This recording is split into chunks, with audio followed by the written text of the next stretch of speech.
Hi, how to deposit a check on PayPal. To start depositing a check into your PayPal account, you need to download the PayPal app from the company's website or the Apple App Store. After completing the installation process, you can start depositing checks immediately, as long as you have an active PayPal account. To deposit a check into your PayPal account, you need to launch the PayPal app and select Tools, followed by Add Money from Checks. Next, select Capture New Check and ensure that the camera on the device is ready.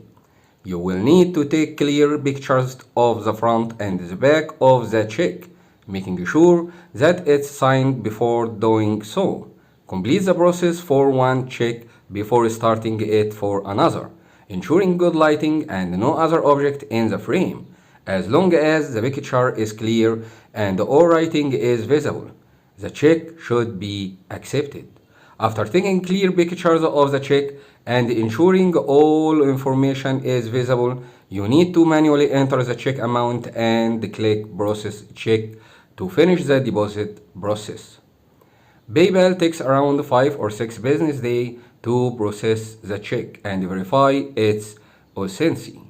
It's recommended that you can keep the check for up to 15 business days. Once the money is available in your PayPal account, you can destroy the check.